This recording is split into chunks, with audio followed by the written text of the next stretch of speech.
So dear students, इस video में मैं आपके साथ क्लास 12 सेशन 22-23 कंप्यूटर साइंस के सैम्पल पेपर को डिस्कस करूंगा विद द सॉल्यूशंस। आपको पता होना चाहिए जो आपका पेपर है वो 70 मार्क्स का रहेगा और 3 आवर्स का टाइम मिलेगा। और इसके अंदर बेसिकली 5 सेक्शंस हैं, ABCDE। ए सेक्शन में 18 क्वेश्चन है, हर एक का जो वेटेज है 1 मार्क का रहेगा। सेक्शन बी में 7 क्वेश्चन रहेंगे जिसका वेटेज 2 मार्क्स है हर क्वेश्चन का। उसके अलावा सेक्शन सी में 5 क्वेश्चन रहेंगे 3 मार्क्स के। डी सेक्शन में 3 क्वेश्चन होंगे 5 मार्क्स के और ई में 2 क्वेश्चन होंगे 4 मार्क्स के। तो ये सारा मिला के जो है इस 70 मार्क्स का पेपर बनेगा। तो सबसे पहले सेक्शन ए से स्टार्ट करते हैं। सेक्शन ए में पहला क्वेश्चन है, आपको एक स्टेटमेंट दिया गया है, इसको बताना है ट्रू है या फॉल्स है। तो स्टेटमेंट कहती है variable declaration is implicit in Python. Implicit होता है ऑटोमेटिक, तो मतलब पाइथन के अंदर जो वेरिएबल हम डिक्लेयर करते हैं वो ऑटोमेटिकली डिक्लेयर होते हैं। अब डिक्लेयर का मतलब क्या है एग्जैक्टली? डिक्लेयर का मतलब है कि हमें बताना नहीं पड़ता पाइथन में कि वेरिएबल की टाइप क्या है। मान लीजिए मैंने वेरिएबल लिया ए में डाल दिया 10, तो पाइथन ऑटोमेटिकली उठा लेगी कि ए जो है वो इंटीजर वेरिएबल है। सिमिलरली अगर वेरिएबल में आप स्ट्रिंग वैल्यू डालेंगे तो उसकी टाइप ऑटोमेटिकली स्ट्रिंग हो जाएगी। तो मीन्स ऑटोमेटिकली और इम्प्लिसिटली पाइथन जो है वेरिएबल को डिक्लेयर कर देती है। तो इस स्टेटमेंट का आंसर ट्रू रहेगा। उसके अलावा देखिए, विच of the following is an invalid data type in Python. इनमें से कौन सी डाटा टाइप इनवैलिड है? देखिए वैसे तो सेट एक टाइप होता है, हमें पता है, नन भी एक टाइप है। अब इंटीजर एंड रियल बेसिकली अगर हम ब्रॉडली जाएं तो ये दोनों ही गलत हैं, क्योंकि इंटीजर के लिए हम यूज़ करते हैं इंट और रियल के लिए यूज़ करते हैं फ्लोट। तो अगर यहाँ पे इंट होता और फ्लोट होता फिर तो ये सही होते हैं। तो इस केस में मेरे अकॉर्डिंगली इंटीजर और रियल ये दोनों ही गलत हैं। इनकी जगह पे इंट होना चाहिए, इसकी जगह पे फ्लोट होना चाहिए। उसके अलावा देखिए थर्ड क्वेश्चन है, यहाँ पे 2 डिक्शनरी दे रखी है। फर्स्ट इज DICT एग्ज़ाम, जिसमें एग्ज़ाम AISSCE ईयर 2023 वैल्यूज़ हैं फर्स्ट डिक्शनरी की। DICT result is equal total 500, pass marks 165, ये दूसरा डिक्शनरी है। क्वेश्चन कह रहा है कि इनमें से किस स्टेटमेंट को यूज़ करके हम दोनों डिक्शनरीज के कंटेंट्स को आपस में इकट्ठा कर सकते हैं, मर्ज कर सकते हैं। तो देखिए आपको पता होना चाहिए डिक्शनरी के अंदर अपडेट जो फंक्शन है या मेथड है, इसको यूज़ किया जा सकता है 2 डिक्शनरीज को आपस में मर्ज करने के लिए। तो ये स्टेटमेंट सही रहेगा। DICT एग्ज़ाम ये आपका है नेम फर्स्ट डिक्शनरी का, dot update then second dictionary का नेम। तो this is the right answer. तो देखिए नीचे मेंशन कर रखा है।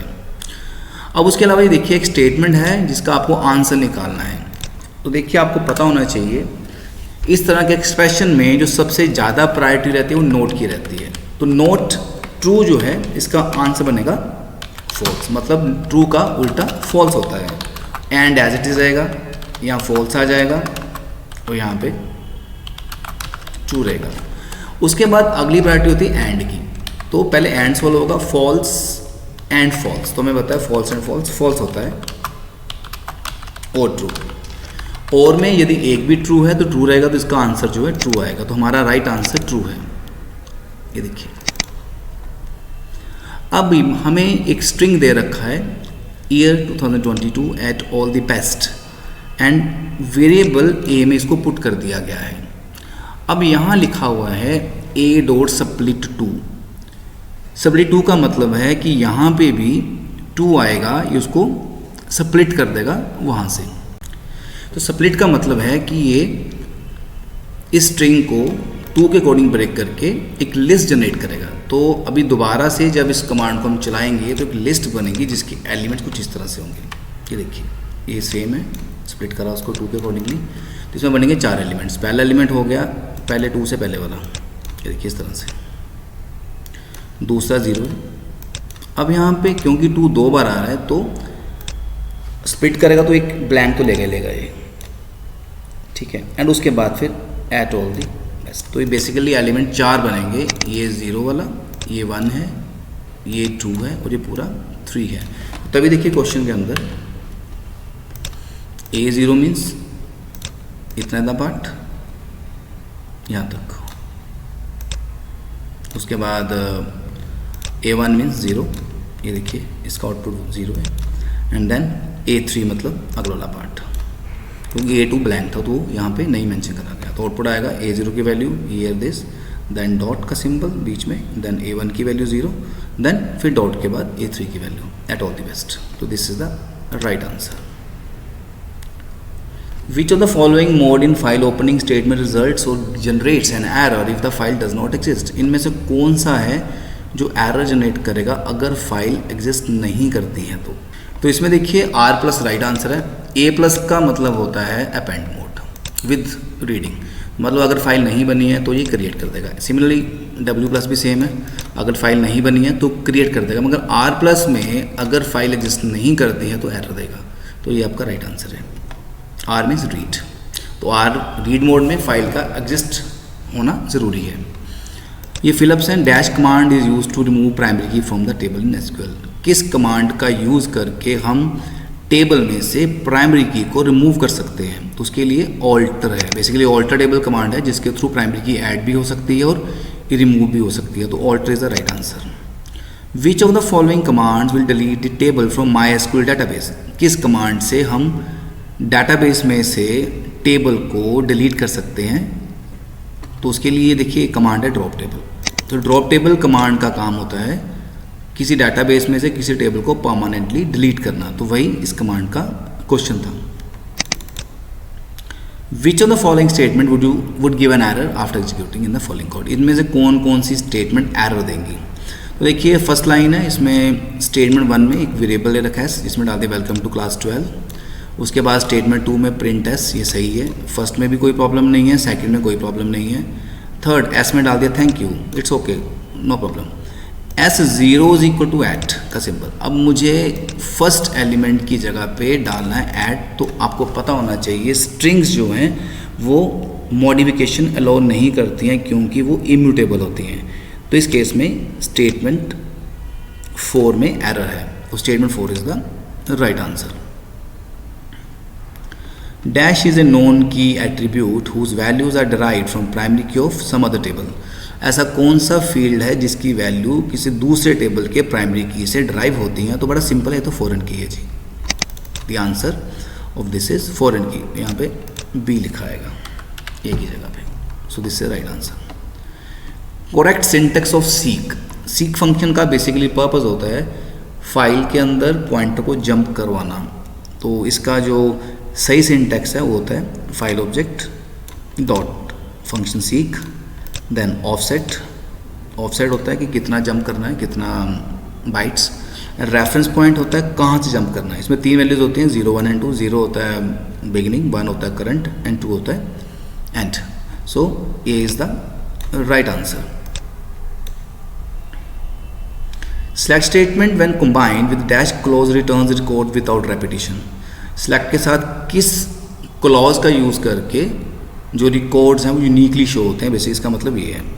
तो देखिए इसके लिए डिस्टिंक्ट होता है, तो डिस्टिंक्ट क्लॉज का यूज़ करके हम किसी टेबल में से रिकॉर्ड्स को शो कर सकते हैं जिसमें कि डुप्लीकेट वैल्यूज़ सिर्फ एक बार आएंगी, 2 बार नहीं आएंगी। Dash is a communication technology or methodology designed to deliver both voice and multimedia communications over internet protocol. तो इसके लिए जो प्रोटोकॉल है वो वोइप है, वॉइस ओवर इंटरनेट प्रोटोकॉल, ये राइट आंसर है। अब देखिए यहाँ पे एक्सप्रेशन है आपको दे रखा है, इसको सॉल्व करना है। तो इसमें सबसे पहले ब्रैकेट सॉल्व होंगी। तो जब ब्रैकेट सॉल्व करेंगे तो देखिए ये बन गया एज इट इज को 15.0 एज इट इज रहेगा, /4 एज इट इज रहेगा, 8 + 3.0 ये बन गया 11.0। उसके बाद सॉल्व होगा डिवाइड, 15/4 ये बनेगा 3.75 प्लस 11.0 करने पे ये टोटल वैल्यू बनेगी 14.75। सो 14.75 इज द राइट आंसर।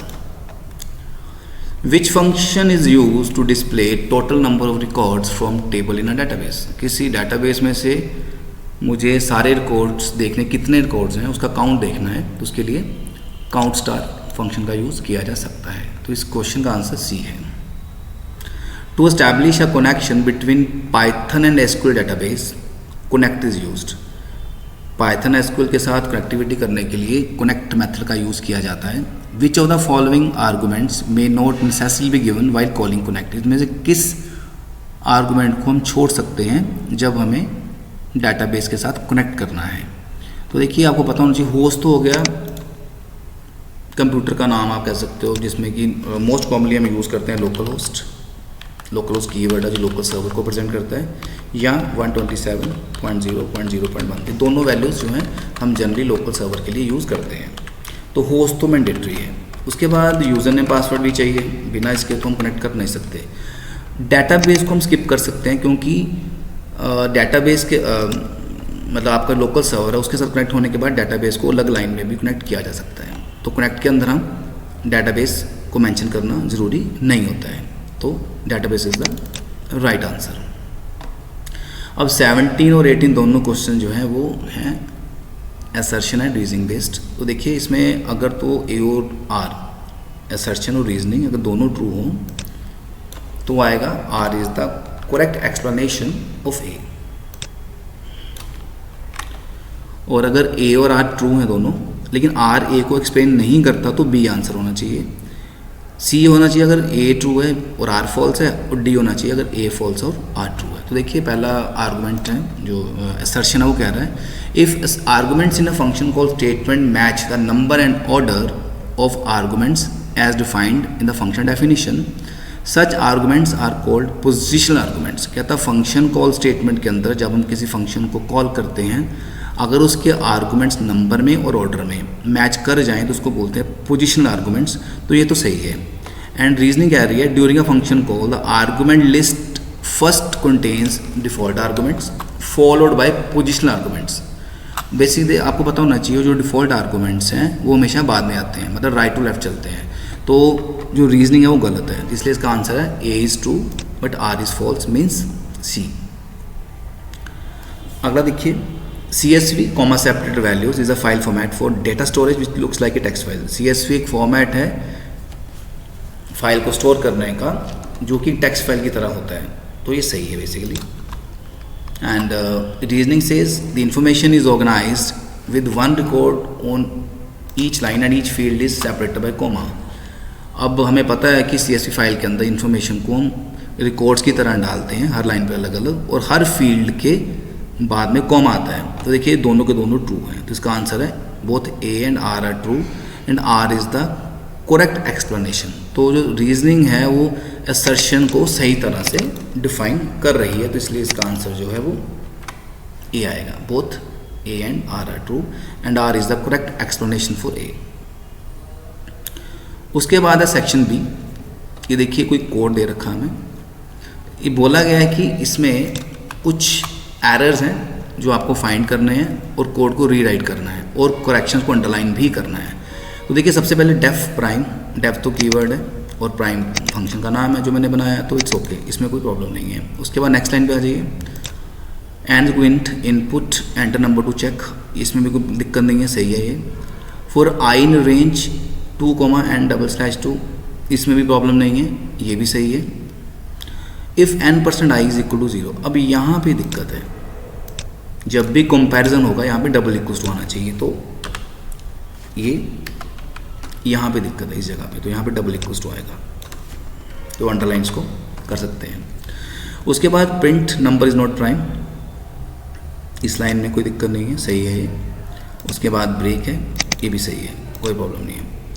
उसके बाद एल्स, अब ये जो एल्स है ये इफ़ का एल्स नहीं हो सकता, ये होगा एल्स 4 का, तो उसको पीछे लेके जाना पड़ेगा 4 के साथ, और ये भी पीछे आएगा कि जब पूरी लूप चल गई और अगर आपका कभी भी डिवाइड नहीं हुआ ni के साथ, तो अल्टीमेटली जब लूप से बाहर आएगा तो लिखा आएगा नंबर इज प्राइम, तो एल्स 4 के पैरेलल में आएगा और प्रिंट भी उसका इंटेंट कम हो जाएगा। तो ये दोनों ही लाइन जो हैं वो एरर वाली थी, इनको ठीक करना पड़ेगा। सो इसमें यही मेन एरर्स थे। Circuit switching and packet switching में डिफरेंस बताना है। In circuit switching a physical communication link is established between source and destination computers before transmitting information.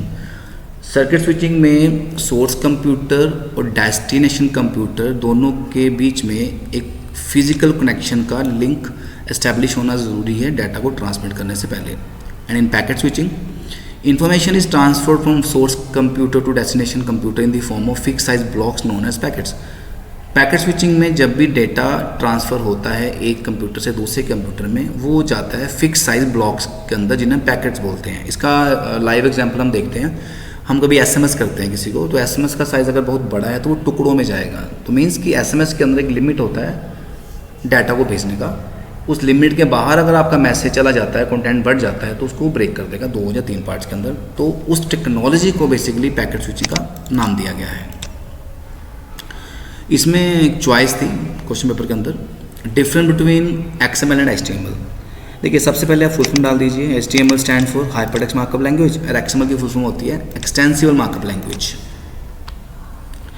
HTML is use to create web pages. आपको पता होना चाहिए HTML का use होता है वेब पेजेस को क्रिएट करने के लिए, और XML का काम होता है स्ट्रक्चर्ड इन्फॉर्मेशन को सेव करना। लाइक सपोज मुझे स्टूडेंट्स का डेटा सेव करना है, तो उस केस में XML का यूज़ किया जा सकता है डाटा को एक स्ट्रक्चर्ड वे में सेव करने के लिए, स्टोर करने के लिए। सो नेक्स्ट क्वेश्चन है, देखिए यहाँ पे एक स्ट्रिंग दे रखा है माई एग्जाम, जिसमें ये वैल्यू सेव्ड है। अब इसका आउटपुट प्रिंट करना है। एक्चुअली ये स्लाइसिंग का क्वेश्चन है जो आपको सॉल्व करना है। Colon colon. अब देखिए इसके 3 पार्ट्स हैं स्लाइस के। आपका थर्ड पार्ट है यहाँ पे -2 है, मतलब कि अगर यहाँ पे वैल्यू नेगेटिव हो तो स्ट्रिंग रिवर्स में प्रिंट होता है। तो इसका मतलब ये है कि हमें स्टार्ट करना है बेसिकली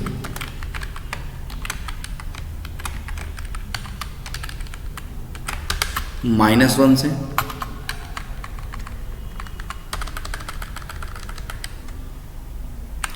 एंड कहाँ तक जाएगा, लेंथ ऑफ स्ट्रिंग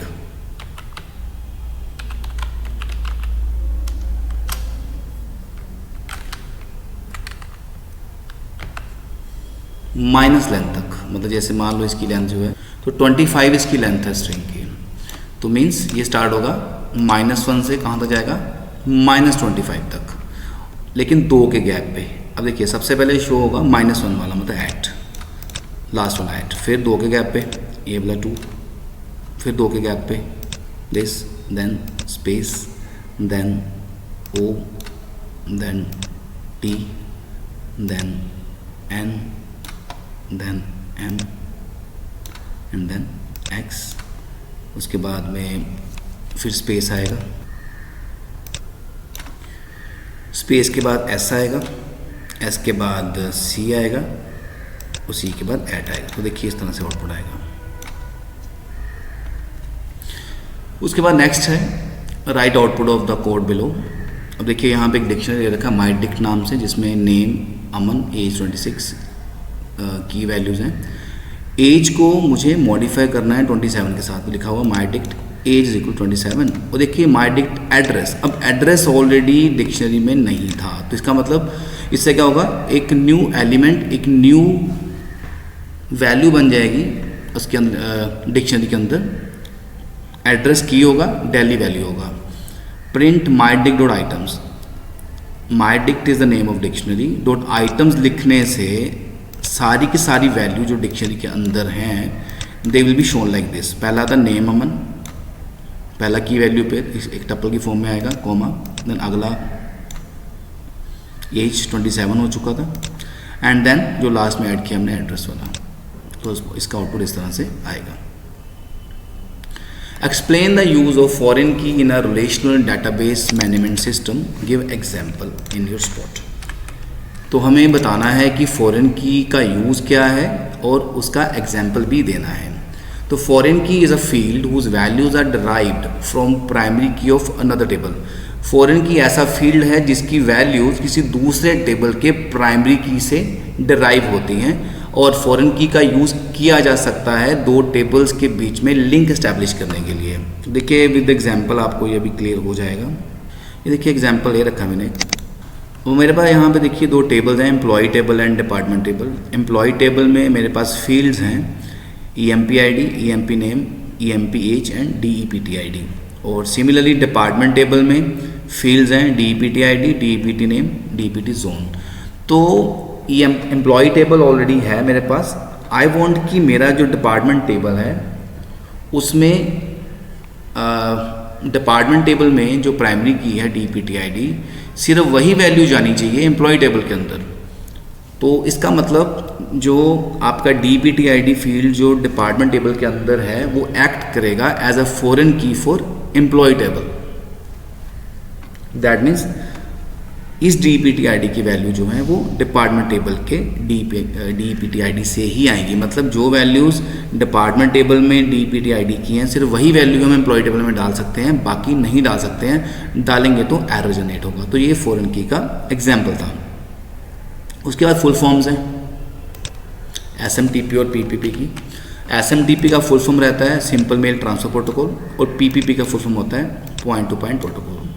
उसके बाद टेलनेट है। टेलनेट बेसिकली प्रोटोकॉल है जिसको यूज़ किया जाता है for a two way text based communication between 2 computers. इसमें थोड़ा सा और ऐड कर देते हैं, located at far away places. So 2 computer जो काफ़ी दूर है एक दूसरे से, लाइक सपोज मेरे घर का कंप्यूटर है और एक ऑफिस का कंप्यूटर है, तो उन दोनों को आपस में लिंकअप करना है। उसमें डाटा शेयरिंग तो एग्जैक्टली नहीं बोलूँगा, पर मुझे अपने PC को एक्सेस करना है कहीं दूर बैठ के, तो उस केस में टेलनेट का यूज़ किया जा सकता है। देखिए उसके बाद फिर आउटपुट वाला क्वेश्चन है। देखिए यहाँ पे एक फंक्शन बना रखा है पहले से जिसका नाम diff है और इसमें N1 N2 के पैरामीटर्स हैं, आर्गूमेंट्स हैं। यदि N1 की वैल्यू N2 से ज़्यादा होगी तो N1 माइनस N2 रिटर्न होगा, otherwise N2 minus N1 return होगा। तो लेट्स सी, सबसे पहले हमारे पास एक लिस्ट है नम नाम से जिसमें वैल्यूज़ हैं 10, 23, 14, 54, 32 फॉर CNT इन रेंज 4,0,-1। मतलब ये लूप चलेगी 4 की, जिसमें पहले CNT में आएगा 4, फिर 3, फिर 2 एंड फिर 1। एंड उसके बाद में उसी लूप के अंदर बेसिकली ये कॉल करा फंक्शन को।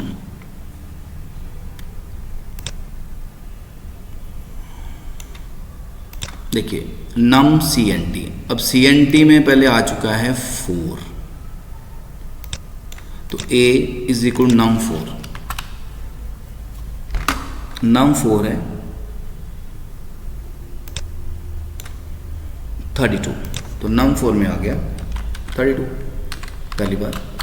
एंड B में आ गया नम CNT माइनस 1, मतलब नम 3, that is 54।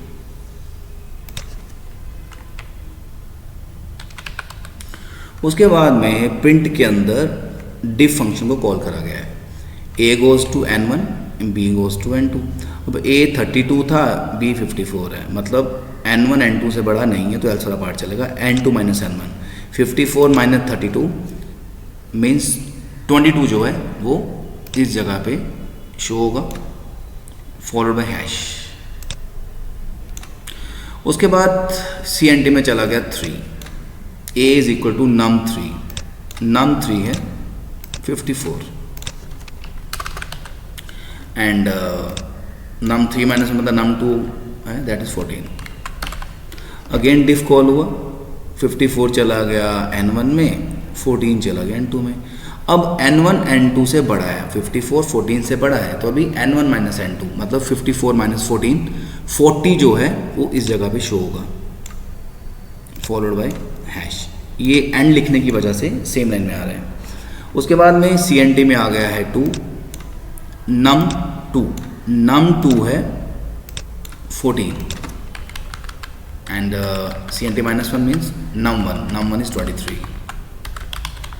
Again def call हुआ, 14 चला गया N1 में, 23 चला गया N2 में।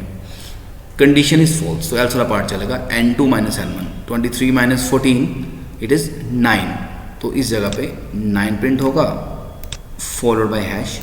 एंड अगेन CNT में आ गया 1, num 1, num 1 is 23 and CNT minus 1, num 0 is 10।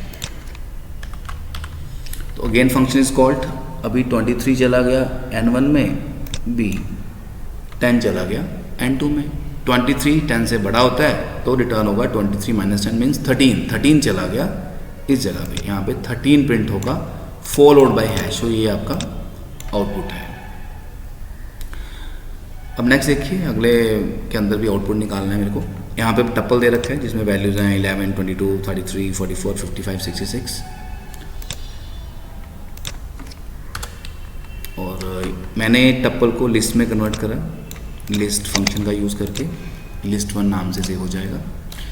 एक न्यू लिस्ट बनाई, ब्लैंक लिस्ट, जिसमें कुछ नहीं है, एंड 4i इन लिस्ट 1। अब बारी बारी जो वैल्यूज़ हैं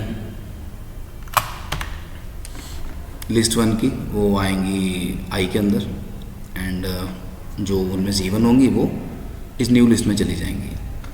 तो let's see.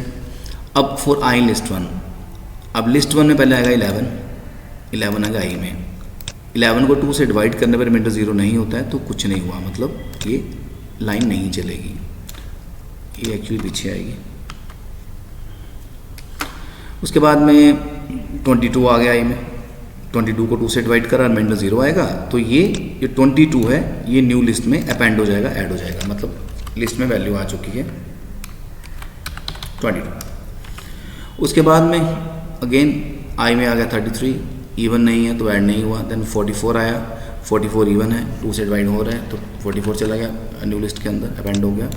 And then i में आ गया 55, अगेन ऑड है तो ये लाइन नहीं चली। उसके बाद आया 66 इवन है तो हो जाएगा इस लिस्ट के अंदर, तो लूप इज़ ओवर, लूप के बाहर आया। अब न्यू लिस्ट, ये वाली लिस्ट जो ये वैल्यूज़ हैं, इसको दोबारा टप्पल में कन्वर्ट करा, जिसका नाम होगा न्यू टप्पल। जब प्रिंट करेंगे तो आउटपुट आएगा टप्पल की फॉर्म में इस तरह से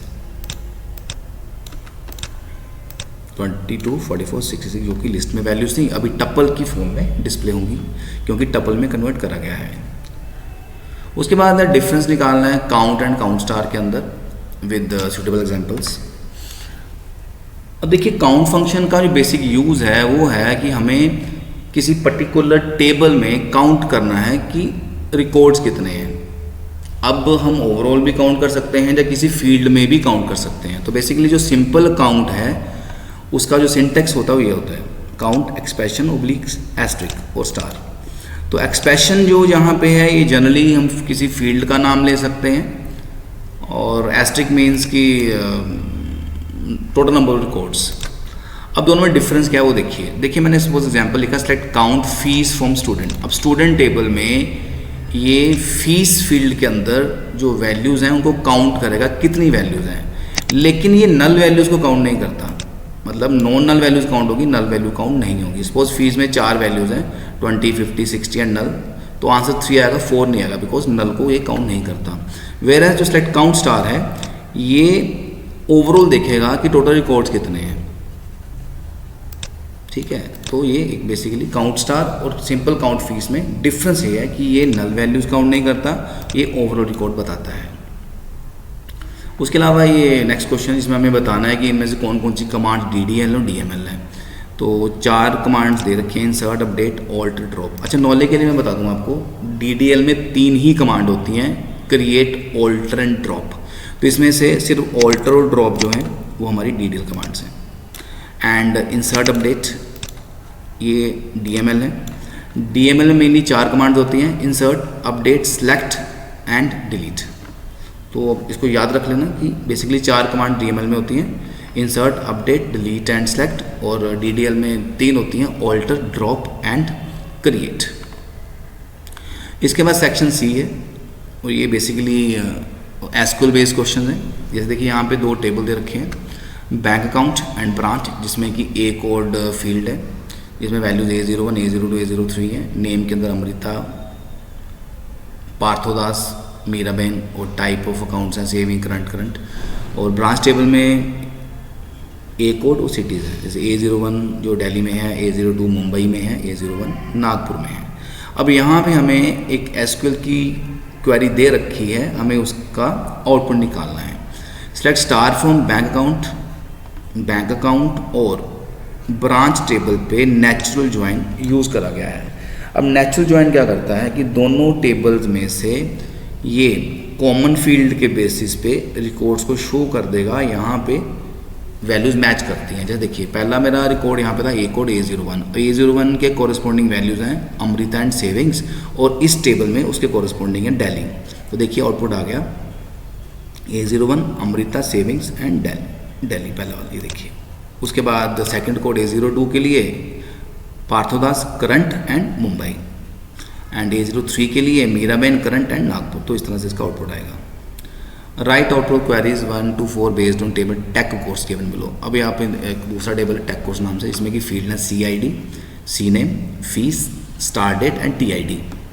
select distinct TID from take course. Distinct clause का पर्पस होता है वैल्यूज को दिखाना जिसमें कि डुप्लीकेट वैल्यूज हो एक ही बार आएंगी।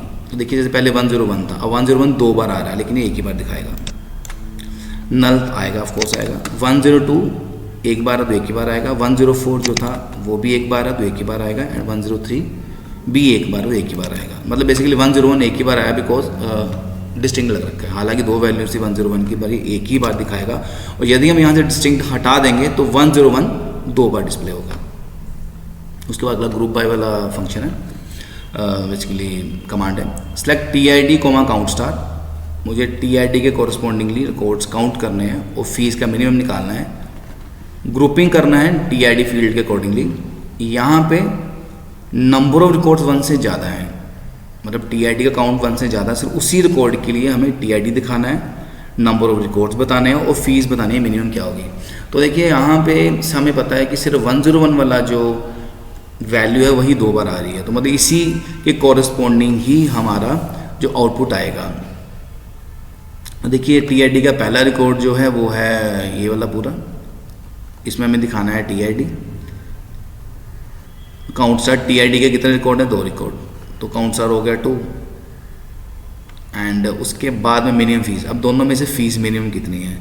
अब पहले वाले रिकॉर्ड की फ़ीस 12,000 है और इस वाले की 18,000 है, तो 12,000 कम होता है तो यहाँ पे आउटपुट में 12,000 आएगा। तो ये पूरा आउटपुट है। उसके बाद select CNAME from take course where fees is more than 15,000 order by CNAME। So हमें यहाँ पे सिर्फ CNAME दिखाना है आउटपुट में। CNAME की वैल्यू ये वाली वैल्यूज़ हैं from take course where fees is more than 15,000। सिर्फ उन्हीं रिकॉर्ड्स के लिए यहाँ पे फीस की वैल्यू 15,000 से ज़्यादा है, और 15,000 से ज़्यादा वाले मेरे पास 2 रिकॉर्ड्स हैं, 18,000 वाला और 16,000 वाला। इनके कॉरस्पॉन्डिंग CNAME की वैल्यूज़ हैं mobile application development and digital marketing. लेकिन यहाँ लिख रखा है ऑर्डर बाय CNAME, मतलब हमें CNAME को अल्फ़ाबेटिकल ऑर्डर में दिखाना है, सेंडिंग ऑर्डर में बाय डिफ़ॉल्ट। तो पहले आएगा डिजिटल मार्केटिंग, फिर आएगा मोबाइल एप्लीकेशन डेवलपमेंट। तो ये आपका आउटपुट है। उसके बाद मुझे फ़ीस का एवरेज निकालना है। यहाँ पे फ़ीस की वैल्यू 15,000 और 17,000 के बीच में है। अब 15,000 से 17,000 के बीच में जो वैल्यूज़ हैं वो ये वाला रिकॉर्ड है, सेकंड वाला, देन ये वाला एंड ये वाला। तो करना क्या है, एवरेज निकालना फ़ीस का। तो इन तीनों रिकॉर्ड्स के कॉरस्पॉन्डिंग फ़ीस का एवरेज निकालेंगे। तो एवरेज होगा 15,000 plus 18,000 plus 16,000 upon 3 upon number of records. तो 3 रिकॉर्ड थे तो तीनों का सम करके वैल्यू को जब 3 से हम डिवाइड करेंगे तो हमारा आंसर आएगा 15,500। देन इसके बाद 27th क्वेश्चन है, write a method count lines in Python to read lines from test file .txt and display lines which are not starting with any vowel. एक हमें मेथड लिखना है, बनाना है काउंट लाइन्स नेम से, उसको बनाएंगे ऐसे def count lines to read lines from test file .txt। यहाँ पे फाइल नेम गिवन है, तो अब क्योंकि हमने रीड करना है तो F is equal to open, file को ओपन करेंगे। ये देखिए फाइल का name R means read mode. अब हमें लाइन्स डिस्प्ले करनी है जो वोवेल से स्टार्ट नहीं हो रही हैं। तो उसके लिए सिंपल तरीका ये है कि आप जो फाइल का ऑब्जेक्ट लिया, फाइल हैंडल लिया, उसके साथ .रीड लाइन्स मेथड का यूज़ करिए। रीड लाइन्स क्या करेगा कि फाइल में जितना भी कंटेंट है उनमें से हर एक लाइन को एक लिस्ट में सेव कर देगा, जिसमें कि हर लाइन जो है वो एक एलिमेंट होगा लिस्ट का। ये आपको मैं प्रैक्टिकली दिखाता हूँ हाउ इट वर्क्स। ये देखिए ये सेम प्रोग्राम है, test file .txt read lines करा, डेटा में आ गया। अब जब डेटा को प्रिंट करेंगे तो देखिए यहाँ पे जो फर्स्ट लाइन है वो फर्स्ट एलिमेंट हो गया लिस्ट का, जो सेकंड लाइन थी वो सेकंड एलिमेंट, जो थर्ड लाइन है वो थर्ड एलिमेंट है लिस्ट का। Count is equal to 0 because मुझे काउंट करना है कितनी लाइंस हैं, तो एक वेरिएबल लिया काउंट 0 जिसमें वैल्यू 0 डाल दी। Full line in data, full line in data से क्या होगा, जो हमारी फर्स्ट लाइन है ये वाली लिस्ट का जो पहला एलिमेंट है वो आ गया लाइन में इस वेरिएबल के अंदर। अब क्योंकि हमें चेक करना है फर्स्ट कैरेक्टर, तो मैंने लिख दिया line 0। 0 means first character of that string of that line. ये अब हमें चेक करना है क्या है वोवल है या नहीं है, तो मैं लिखा इफ लाइन 0 नोट इन, ये मैंने लिस्ट बना दी जिसमें मैंने सभी वोवल्स को मेंशन कर दिया, स्मॉल में भी और कैपिटल में भी। तो अगर लाइन 0 इनमें से नहीं है, अब पहला जो मेरा लाइन था उसमें ए है, वो इसका पार्ट है, तो काउंट में कुछ भी ऐड नहीं हुआ।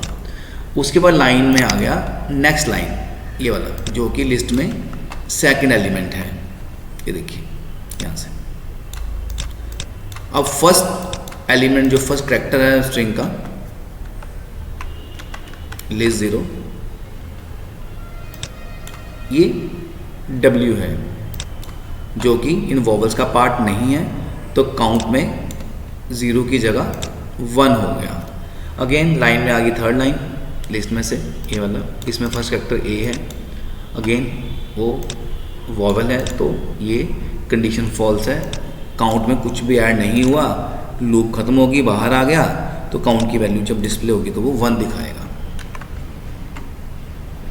मैं इसको चला के दिखाता हूँ एक बार दोबारा से, ये देखिए number of lines not starting with any vowel 1। ऐसा ही हमें बोला गया क्वेश्चन में कि आपको ऐसे लिखना है, आउटपुट ऐसा आना चाहिए। देखिए ये number of line not starting with any vowel, ये मैंने प्रिंट में डाल दिया as it is with hyphen के साथ, और ये काउंट की वैल्यू जो है वो 1 आ जाएगी। सिमिलरली इसका सेकंड पार्ट है, एक मेथड लिखना है ET काउंट, जो टेक्स्ट फाइल के हर करैक्टर को रीड करेगा बारी बारी से और काउंट करेगा और डिस्प्ले करेगा occurrence of alphabet E and T individually. ये चेक करेगा कि फाइल में EOT कितनी बार आ रहा है एंड स्मॉल केस कैपिटल दोनों को ही ये कंसिडर करेगा इस काम के लिए। तो देखिए कंटेंट ऑलरेडी दिया गया है यहाँ पे। सबसे पहले तो ये है कि फंक्शन का नाम, मेथड का नाम दिया है, तो आप लिखोगे डेफ मेथड का नाम ब्रैकेट्स एंड कॉलन।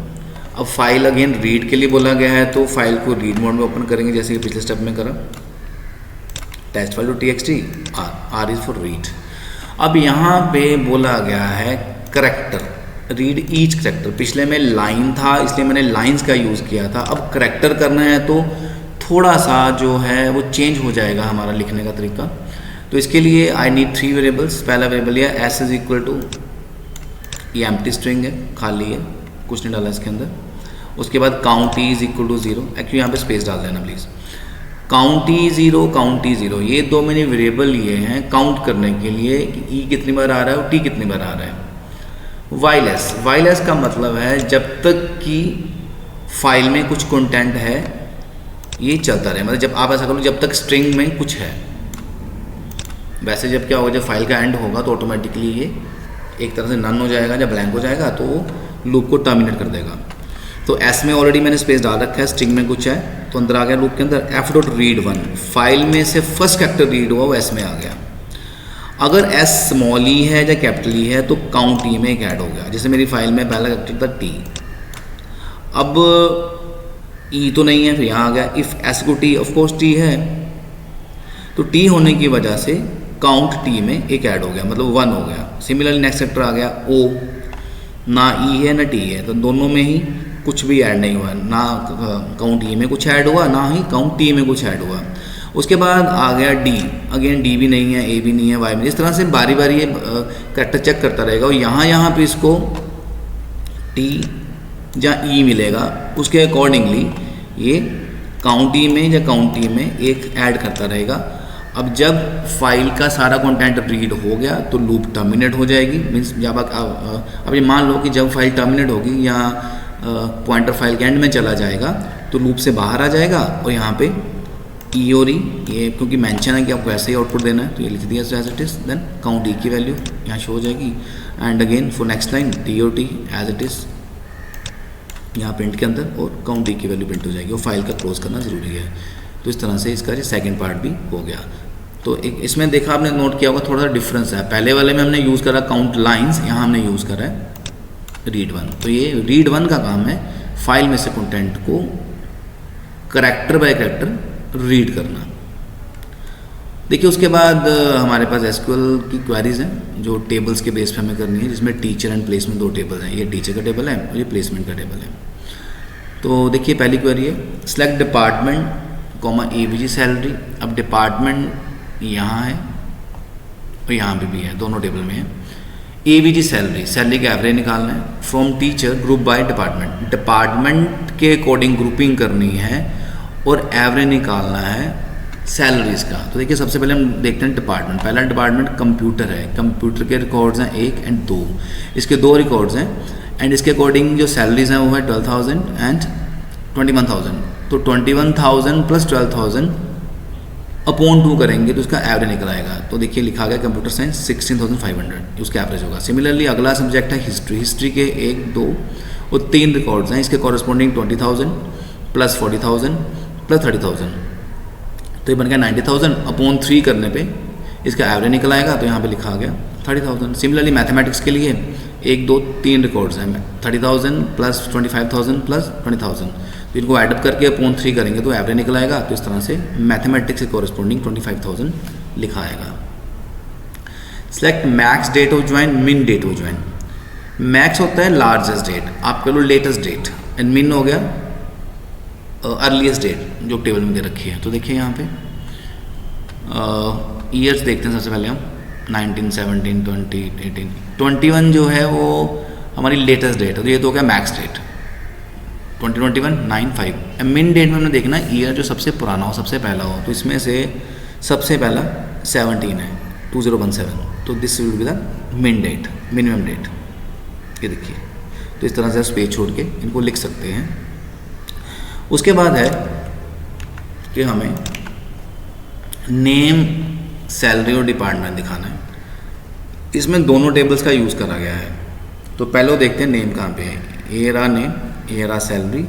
अब क्योंकि डिपार्टमेंट जो था वो दोनों टेबल्स के अंदर था तो हम डिपार्टमेंट को डायरेक्टली शो नहीं करेंगे, हम यूज़ करेंगे जहाँ टेबल का नाम है टेबल का ऑब्जेक्ट। तो यहाँ पे टीचर टीचर के कॉरस्पॉन्डिंग उसका अलाइस ले रखा है टी, तो हम यहाँ पे टीचर डॉट डिपार्टमेंट की जगह पे टी डॉट डिपार्टमेंट भी लिख सकते हैं। और प्लेसमेंट के कॉरस्पॉन्डिंग हमने अलाइस पी यूज़ करा है। तो देखिए इसमें से नेम, सैलरी, डिपार्टमेंट आएंगे दोनों टेबल में से कंबाइन करके, यहाँ पे उनके डिपार्टमेंट मैच कर रहे हैं प्लस सैलरी 20,000 से ज़्यादा है। पहले हम ये चेक करते हैं कि 20,000 से ज़्यादा सैलरी किधर है।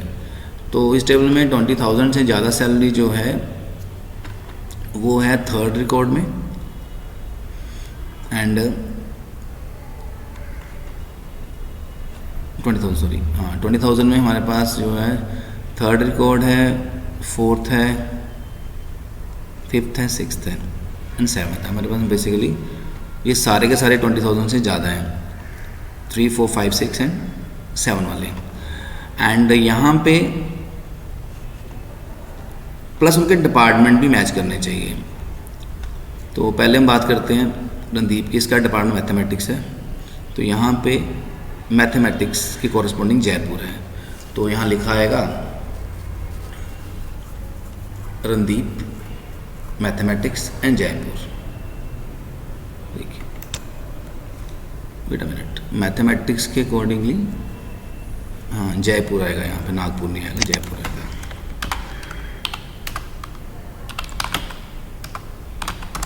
उसके बाद में नेक्स्ट है ये वाला 30,000, सॉरी 4th वाला समीरा हिस्ट्री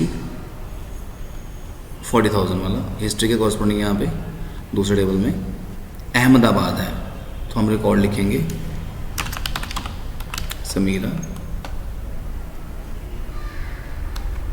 उसकी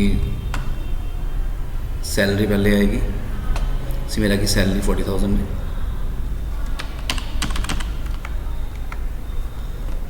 डिपार्टमेंट मैथमेटिक्स नहीं है, इसका हिस्ट्री है समीरा का, और जो सिटी है दैट इज़ अहमदाबाद। उसका नेक्स्ट रिकॉर्ड है रमन का, Raman mathematics 25,000।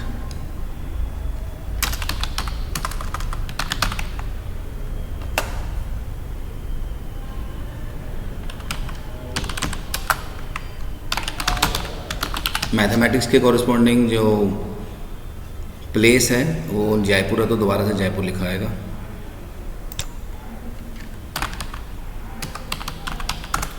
Then next record है श्याम के लिए, श्याम हिस्ट्री 30,000।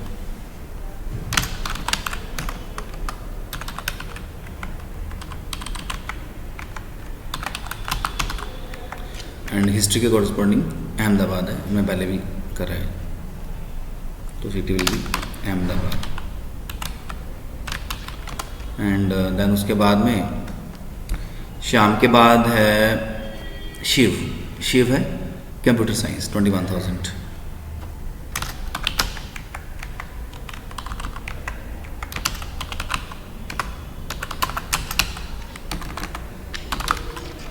और कंप्यूटर साइंस की कॉरस्पॉन्डिंग जो सिटी है वो है नागपुर, तो यहाँ पे नागपुर लिखा आएगा। देन अगेन नेक्स्ट वाला select name place from teacher T placement P with gender F and department T dot department equal to P dot department. तो यहाँ पे अगेन हमें नेम और प्लेस डिस्प्ले करने हैं दोनों टेबल्स के बीच में से। यहाँ पे उनके डिपार्टमेंट मैच कर रहे हैं और जेंडर एफ है, तो पहले जेंडर एफ चेक करते हैं कहाँ कहाँ पे है। और जेंडर एफ जो है वो दूसरे रिकॉर्ड में है, चौथे में है और लास्ट वाले में है। तो देखिए दूसरे रिकॉर्ड में नेम जो है वो समन है एंड क्योंकि डिपार्टमेंट के अकॉर्डिंग मैच कर रहे हैं तो हिस्ट्री के कॉरस्पॉन्डिंग प्लेस अहमदाबाद, वो लिखा आएगा समन अहमदाबाद। उसके बाद नेक्स्ट एफ के कॉरस्पॉन्डिंग है समीरा, समीरा का डिपार्टमेंट हिस्ट्री है एंड हिस्ट्री के अकॉर्डिंगली प्लेस अहमदाबाद है, तो यहाँ पे देखिए समीरा और अहमदाबाद आएगा दोबारा। एंड उसके बाद एफ के कॉरस्पॉन्डिंग शलाखा है, शलाखा के साथ सब्जेक्ट जो मैथमेटिक्स है, तो शलाखा के साथ जयपुर लिखा आएगा। ये देखिए इस तरह से इसका आउटपुट रहेगा। Write the command to view all tables in a database, database में से सभी टेबल्स को देखने के लिए कमांड होती है शो टेबल्स। देन नेक्स्ट है 29th question, right a function index list. Index list जो है वो फंक्शन का नेम है, प्री डिफाइंड है, और आपको जब इसका आंसर लिखना है तो आपको इसी का नाम यूज़ करना पड़ेगा। L where L is the list of elements passed as argument to the function. आपको ब्रैकेट में एल लिखना पड़ेगा और हम मान के चल रहे हैं कि एल जो है वो एक लिस्ट है जो कि इस फंक्शन का पैरामीटर रहेगा। Function returns another list named index list. ये फंक्शन एक दूसरी लिस्ट को रिटर्न करेगा जिसके अंदर क्या होगा, indices of all non zero elements of L.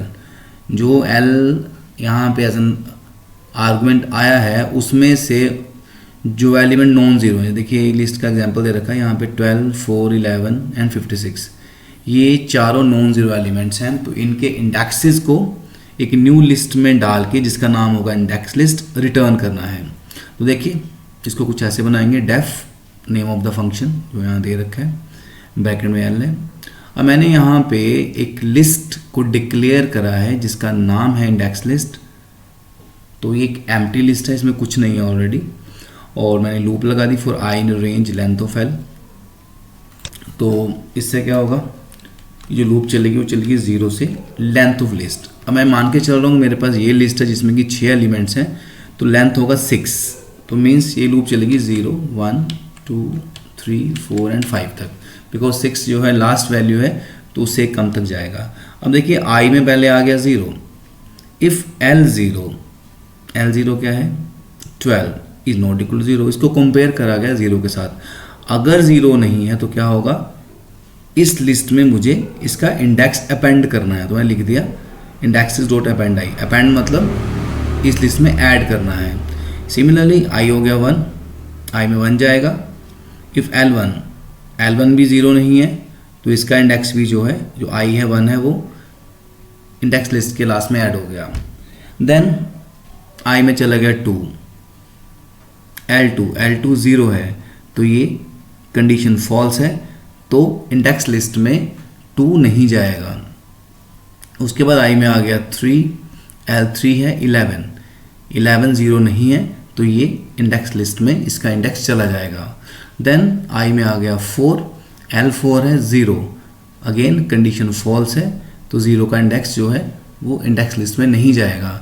And then last index is 5 में आ गया 5 चलेगा आई में L5 56 है, 0 के बराबर नहीं है तो इसका इंडेक्स भी जो है वो अपेंड हो जाएगा इंडेक्स लिस्ट के लास्ट में।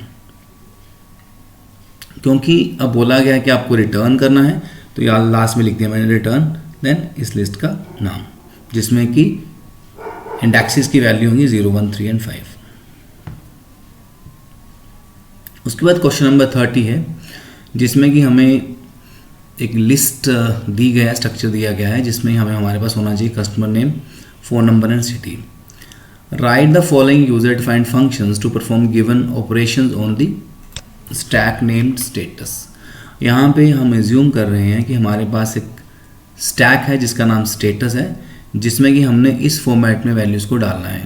तो देखिए इसमें 2 मेथड के नेम गिवन है, पहला है पुश एलिमेंट जो आप बनाएंगे एंड दूसरा पॉप एलिमेंट। तो जो पुश एलिमेंट है वो क्या करेगा कि ऑब्जेक्ट्स को डालेगा स्टैक के अंदर, जिसमें कि आपको सिर्फ नेम एंड फ़ोन नंबर डालने हैं जो लोग गोवा में हैं। जैसे देखिए यहाँ पे एक लिस्ट दे रखी है मेरे पास, इट्स ए नेशनल लिस्ट जिसमें कि कुछ वैल्यूज़ हैं, गुरदास उसका सिटी गोवा है, देन जूली है, मुरुगन है, आशमित है। तो जब हम पुश एलिमेंट को चलाएंगे तो इस लिस्ट में से वही वैल्यू जाएंगी स्टेटस टैग के अंदर जिनका जो सिटी है वो गोवा है। तो गोवा यहाँ पे 2 रिकॉर्ड्स के लिए था तो इसलिए पहला रिकॉर्ड गुरदास वाला एंड अश्मित वाला जो है वो जाएगा स्टैक के अंदर। एंड पॉप एलिमेंट का काम क्या है, to pop the objects from stack and display them. Pop में डिलीट करना, तो स्टैक में से एलिमेंट को डिलीट करना है जो कि टॉप पे है एंड उसको डिस्प्ले भी करना है, और यदि कोई एलिमेंट नहीं है तो दिखाना है कि स्टैक इज़ एम्प्टी और स्टैक एम्प्टी। तो देखिए यहाँ पे अब आपको I will show how I have done it. तो पहले हम बात करेंगे पुश एलिमेंट की। तो देखिए मैंने जो मेरी एग्जिस्टिंग लिस्ट थी जिसमें कि वैल्यूज़ गिवन है उसका मैंने नाम रख दिया कस्टमर्स, एंड देखिए ये लिस्ट यहाँ स्टार्ट है यहाँ ख़त्म है, वो सारी वैल्यूज़ मैंने इस तरह से डाल दी। अब स्टेटस वो स्टैक है जिस पे हम ऑपरेट करेंगे। इनिशियली इसको मैंने खाली छोड़ दिया कि मीन्स मेरे पास कुछ नहीं है स्टैक के अंदर। तो अब हम पुश एलिमेंट को डिफाइन करेंगे। तो देखिए for I in range length of customers, तो ये जैसा कि पिछले प्रोग्राम में मैंने एक्सप्लेन करा, ये बारी बारी से जो लिस्ट चलेगी, ये जो हमारी ये लिस्ट कस्टमर लिस्ट है इसके एलिमेंट्स को बारी बारी उठाएगा। मतलब पहला ये पूरा आ जाएगा, फिर ये सेकंड वाला, फिर पूरा थर्ड वाला एंड पूरा फोर्थ वाला। मैं आपको बताता हूँ हाउ इट वर्क्स। तो आई में वैल्यू जाएंगी पहले 0, फिर 1, फिर 2 एंड फिर 3, क्योंकि जो कस्टमर्स की लेंथ है वो बेसिकली 3 है। ये 1 है, ये 2 है, ये 3 है और ये 4 है। तो लेंथ 4 है इसलिए जो मेरी लूप है वो 3 तक जाएगी। तो आई में आ गया 0। इफ़ कस्टमर 0 मीन्स ये पूरी की बात हो रही है। एंड 2 का मतलब ये 0 0 है, ये 0 1 है और ये 0 2 है, इसलिए यहाँ लिख दिया मैंने 2। तो कस्टमर्स लिस्ट में से 0 2, अगर 0 2 की वैल्यू गोवा है तो क्या होगा, क्या एंटर करना है यहाँ दिए रखा है, हमें एंटर करना है सिर्फ नेम एंड फ़ोन नंबर। तो मैंने यहाँ लिख दिया स्टेटस इस लिस्ट का नाम डॉट अपेंड, जिसमें वैल्यू अपेंड करनी है। कस्टमर्स आई 0, आई में 0 था तो ऑफ कोर्स वो सिटी गोवा था, तो यहाँ से गुरदास और ये वैल्यू 0 0 0 1, ये 0 0 है, ये 0 1 है, ये दोनों वैल्यूज़ एक साथ स्टेटस लिस्ट में चली जाएंगी in the form of a list. देखिए यहाँ मैंने ब्रैकेट लगा रखी है। उसके बाद आई में आ गया 1, अगेन कस्टमर 1 मतलब ये पूरा रिकॉर्ड है।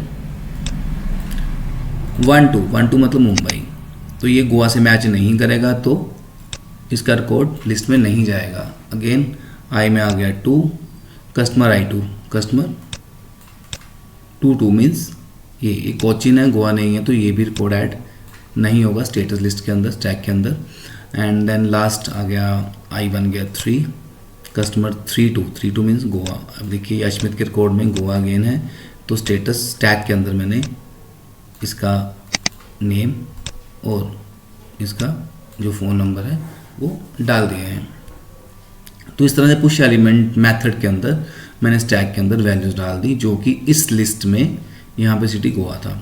और पॉप एलिमेंट देखिए ऑलमोस्ट सेम रहता है। मैंने यहाँ पे लूप लगा दी। देखिए लेट मी चेक अगेन। हाँ, टू पॉप ऑब्जेक्ट्स मतलब आपको बारी बारी सारी वैल्यूज़ को उसमें से बाहर करना है और लास्ट में स्टैक एम्प्टी भी दिखाना है, इसलिए यहाँ लूप लगा रखी है। For I in range length of status, तो अगेन बारी बारी पहले आई में 0 आएगा, फिर 1 आएगा, 2 आएगा, तो स्टेटस पॉप ये जो भी हर इंडेक्स के कॉरिस्पॉन्डिंग ये वैल्यूज़ को पॉप करता जाएगा और डिस्प्ले भी करता जाएगा। पॉप मीन्स ये उसमें से डिलीट करेगा। तो मेरी जो स्टैक थी वो बेसिकली ये वाली थी, ये देखिए। तो इसमें से इसने पहले अश्मित को पॉप करा, शो कर दिया, फिर I1 के लिए इसने नेक्स्ट को भी पॉप कर दिया, वो भी शो कर दिया। और उसके बाद ऑफ कोर्स जो लेंथ ऑफ स्टेटस है, स्टैक अब खाली होने वाला है, लेंथ 0 होगा तो स्टैक एम्प्टी भी आएगा, जैसा कि क्वेश्चन में गिवन था कि ये हमारा आउटपुट रिक्वायर्ड था। तो जब इस प्रोग्राम को रन करेंगे तो आपको डिज़ायर्ड आउटपुट मिल जाएगा। अब इसमें ऑप्शन है, इसका एक पार्ट और दे रखा है यहाँ पे क्वेश्चन पेपर में, सैम्पल पेपर में, कि आपको फंक्शन लिखना है सिर्फ पुश के लिए। और ऐसा आइटम एक डिक्शनरी है जिसके अंदर की डिटेल है स्टेशनरी आइटम्स की इस फॉर्मेट में, means name of stationery and उसका प्राइस जो है वो की वैल्यू की फॉर्म में हमारे पास होंगे। तो फंक्शन क्या करेगा, ये उन्हीं नेम्स को पुश करेगा स्टैक के अंदर जिनका प्राइस 75 से ज़्यादा है, और प्लस नंबर ऑफ एलिमेंट्स कितने स्टैक में पुश करे गए हैं उसको भी काउंट करेगा। तो देखिए डिक्शनरी ऑलरेडी इसने दे रखी है हमें डी आइटम के नाम से, जिसमें पेन की है 106 उसका वैल्यू है, देन पेंसिल है 59, नोटबुक 80, इरेजर 25। और स्टैक के अंदर क्या जाना चाहिए, नोटबुक एंड पेन, क्योंकि नोटबुक के कोरस्पॉन्डिंग भी जो प्राइस की वैल्यू है वो 75 से ज़्यादा है, एंड पेन के कोरस्पॉन्डिंग भी वैल्यू 75 से ज़्यादा है। और ये उसका आउटपुट दे रखा है कुछ इस तरह से। बेसिकली ये वैल्यू जाएंगी स्टैक में, बट आउटपुट सिर्फ इतना ही आएगा, मतलब इन्हें हमें डिस्प्ले नहीं करना है। तो लेट्स सी। तो देखिए यहाँ पे ऐसा आइटम डिक्शनरी है क्योंकि उसका स्ट्रक्चर का पार्ट था, तो इसको डी आइटम की जगह मैं ऐसा आइटम मानता हूँ, नहीं it will be more clear. तो देखिए जब स्टैक बनाना पड़ेगा जिसमें भी वैल्यू पुश करनी है, और फिर आई इन ऐसा आइटम बारी बारी से, जैसे पेन 106 आ गया, सॉरी यहाँ से पेन आएगा आई के अंदर। इफ़ ऐसा आइटम पेन, ऐसा आइटम पेन मीन्स 106, ये 75 से बड़ा है तो इस स्टैक में चला जाएगा, अपेंड हो जाएगा। उसके बाद में देन आई में आ गया पेंसिल, पेंसिल के कॉरिस्पॉन्डिंग ऐसा आइटम की जो वैल्यू है, प्राइस की वैल्यू है 59, वो 75 से बड़ी नहीं है तो ये स्टैक में अपेंड नहीं होगी। देन नोटबुक के लिए जो प्राइस 80 है वो 75 से बड़ा है, तो आपका ये नोटबुक जो है वो चला जाएगा स्टैक के अंदर। एंड इरेजर के कॉरस्पॉन्डिंग ये बड़ा नहीं है तो नहीं जाएगा। उसके बाद में मुझे बेसिकली बताना है कितनी वैल्यूज़ हैं। तो देखिए मैसेज एज इट इज़ हम लिख देते हैं यहाँ पे प्रिंट के अंदर, एंड लेंथ ऑफ स्टैक लिखने से ही पता लग जाएगा कि हमारे उसमें कितनी वैल्यू स्टैक में गई हैं। तो ये कोड थोड़ा सा छोटा था पिछले जो ऑप्शन से, बट थोड़ा कॉम्प्लिकेटेड था क्योंकि डिक्शनरीज हैं तो अक्सर बच्चों को ये टफ लगती हैं। तो आप डिक्शनरी की प्रैक्टिस कर लेंगे तो आपका ये क्वेश्चन आराम से हो जाएगा, और ये 3 मार्क्स क्वेश्चन आएगा ही आएगा पेपर में। उसका सेक्शन डी है नेटवर्किंग है, नेटवर्किंग थोड़ा ईजी रहता है, तो और क्वेश्चन का पैटर्न भी ऑलमोस्ट सेम रहता है हर बार। तो इस क्वेश्चन को अटेम्प्ट पक्का करना है ताकि आपका और ये 10 नंबर का क्वेश्चन आता है पूरा। तो देखिए यहाँ पे एक कुछ आईटी कंपनी है, मेक इंडिया कॉरपोरेशन, और उस ट्रेनिंग सेंटर बनाना चाह रहे हैं 2 सिटीज़ के अंदर अगले 2 साल के अंदर। पहला जो कैंपस है वो काशीपुर डिस्ट्रिक्ट में है। काशीपुर में वो 3 ब्लॉक्स को प्लान कर रहे हैं for app development, web designing and movie editing. And her block में कुछ नंबर ऑफ कंप्यूटर्स होंगे जिनको आपस में जोड़ना पड़ेगा कम्युनिकेशन के लिए, शेयरिंग के लिए। And as a network consultant of this company you have to suggest the best network related solutions for them. और आप अपने आप को मानिए कि आप एक नेटवर्क कंसल्टेंट हैं कंपनी के, और आपने कंपनी को सजेशन देना है जो भी नीचे क्वेश्चंस में दे रखा है। तो सबसे पहले आपको ये देखना पड़ेगा कि अलग अलग बिल्डिंग में कितना डिस्टेंस है। तो app development to web designing building में जो डिस्टेंस है 28 मीटर्स का है। App development to movie editing के अंदर जो डिस्टेंस है वो 55 मीटर्स है। Then web designing to movie editing ये वाला ये 32 मीटर्स है। एंड कांशीपुर कैंपस जो पूरा है उसका डिस्टेंस मसूरी कैंपस से 232 किलोमीटर्स है। एंड सेकेंडली हमें पता होना चाहिए कि नंबर ऑफ कंप्यूटर्स किस ब्लॉक में सबसे ज़्यादा कम है। तो देखिए सबसे ज़्यादा कंप्यूटर यहाँ पे मूवी एडिटिंग ब्लॉक में है, देन वेब डिज़ाइनिंग में 50 है एंड ऐप डेवलपमेंट में 75 है। Suggest the most appropriate block location to house the server in the Kashipur campus to get the best and effective connectivity. तो ये पूछ रहा है कि कांचीपुर कैंपस जो ये देखिए जो 3 ब्लॉक्स हैं इनमें से किसको हमें सर्वर बनाना चाहिए। तो देखिए सर्वर हमेशा वहाँ बनता है यहाँ सबसे ज़्यादा कंप्यूटर्स हों। तो देखिए मूवी एडिटिंग ब्लॉक जो है वो मेरा आंसर है, और क्योंकि यहाँ पे जस्टिफाई आंसर लिख रखा है तो आपको बताना पड़ेगा because this block contains maximum number of computers. Next question है सजेस्ट अ डिवाइस और software to be installed in Kanchipur campus to take care of data security. अब डाटा सिक्योरिटी के लिए आपको हार्डवेयर सॉफ्टवेयर सजेशन देना है, तो उसके लिए firewall is the right answer. उसके बाद आपको बताना है इसका केबल लेआउट। अब केबल लेआउट बेसिकली जो है 2 तरह से बनता है। तो मैंने कहा यहाँ में बस टोपोलॉजी वाला लेआउट यूज़ कर रहा है। इसका बड़ा सिंपल फंडा होता है, यहाँ पे सबसे कम डिस्टेंस है, जैसे सबसे कम डिस्टेंस है 28 मीटर्स का app development to web designing, तो इनको आपस में डिज़ाइन कर दो, आपस में कनेक्ट कर दो इन दोनों को। एंड उसके बाद में अगला जो है वो 32 मीटर्स है web designing to movie editing. तो ये सीधा सीधा बस टोपोलॉजी बन जाएगा। ये देखिए मैंने ऐसे बना रखा है। दूसरा ऑप्शन होता है कि यहाँ सबसे ज़्यादा कंप्यूटर जैसे मूवी एडिटिंग है उसको बाकियों से जोड़ दो, लाइक मूवी एडिटिंग रहेगा सेंटर में और एक एरो इधर आ जाएगा, एक एरो इधर आ जाएगा। पर बस टोपोलॉजी को बेटर ऑप्शन माना जाता है, और स्टार को भी हम गलत नहीं मानते हैं। आप चाहें तो दोनों में से कोई भी लेआउट बना सकते हैं। तो स्टार के केस में मूवी एडिटिंग से दोनों जुड़ेंगे क्योंकि मूवी एडिटिंग में सबसे ज़्यादा कंप्यूटर्स हैं। एंड उसके अलावा उन्होंने बोला है कि क्वेश्चन में पूछा गया है कि इकोनॉमिक वे बताना है, बेस्ट वायर्ड मीडियम, और जो इकोनॉमिकल हो तो इकोनॉमिकल बेस्ट वायर्ड तो ट्विस्टेड पेयर ही रहेगा। तो आपको ये पार्ट भी यहाँ डिफाइन करना पड़ेगा। उसके बाद नेक्स्ट है suggest the placement of following device with reasons. तो देखिए इसमें पहला तो स्विच हब है। स्विच हब तो हर ब्लॉक में आएगा, in all the blocks as they are needed to interconnect computers on a network, क्योंकि ये इनका काम है किसी भी ब्लॉक में किसी भी बिल्डिंग में कंप्यूटर्स को आपस में जोड़ना। एंड रिपीटर पूछा गया। देखिए रिपीटर का जनरली रिक्वायरमेंट होता है 50 मीटर से ज़्यादा हो। वैसे जो यदि हम लेटेस्ट की बात करें तो 100 मीटर्स तक भी हमें रिपीटर की कई बार रिक्वायरमेंट नहीं रहती है। तो हम मान के चलते हैं कि अगर 50 मीटर से ज़्यादा का डिस्टेंस है तो हमें रिपीटर लगाना चाहिए। तो देखिए यहाँ पे जो मेरा लेआउट है इसके अकॉर्डिंगली जो मेरा डिस्टेंस है ऐप डेवलपमेंट और वेब डिज़ाइनिंग में और मूवी एडिटिंग और वेब डिज़ाइनिंग के बीच में वो दोनों ही 50 मीटर से कम है, तो रिपीटर तो यहाँ पे रिक्वायर्ड नहीं होगा। उसके बाद जो अगला पार्ट है वो है suggest a protocol that shall be needed to provide video conferencing solution between Kanchipur और मसूरी कैंपस। अब देखिए यहाँ पे डिस्टेंस जो है वो 232 किलोमीटर्स का था। तो वीडियो कॉन्फ्रेंसिंग के लिए तो देखिए जनरली एक ही प्रोटोकॉल है जो सबसे ज़्यादा आपके लिए पॉपुलर है, यूज़ होता है, तो वॉइप होता है, वॉइस ओवर इंटरनेट प्रोटोकॉल। आप चाहें तो आप सीधा फुल फॉर्म भी लिख सकते हैं, तो वॉइप भी लिख दोगे वो भी सफिशिएंट है। देन नेक्स्ट क्वेश्चन 32 है जिसमें कि हमें कोड दिया है, इसका आउटपुट निकालना है। तो देखिए जब भी आउटपुट निकालना है तो हम यहाँ से स्टार्ट करेंगे, लाइक जैसे ए में पुट करा 10, बी में पुट करा 5। अब यहाँ से सम फंक्शन को कॉल करा गया है। ए की वैल्यू जाएगी क्यू में, सो क्यू बन जाएगा 10, एंड बी की वैल्यू जाएगी आर में, सो आर बन जाएगा 5। अब इधर ग्लोबल पी का मतलब है कि ये और ये इन दोनों को ये सेम एज्यूम करेगा और जो भी चेंजेस पी में होंगी वो इस वेरिएबल पे भी एप्लीकेबल होंगी। तो देखिए यहाँ पे अब होगा क्या, यहाँ फॉर्मूला है r plus q raise to power 2, तो r की वैल्यू 5 है तो यहाँ लिख दिया मैंने 5 plus 10 raise to power 2, q 10 है तो 10 raise to power 2 is 100, so that makes it 105। तो यहाँ प्रिंट कर दिया 105 और उसके बाद हैश आ जाएगा ये कुछ इस तरह से।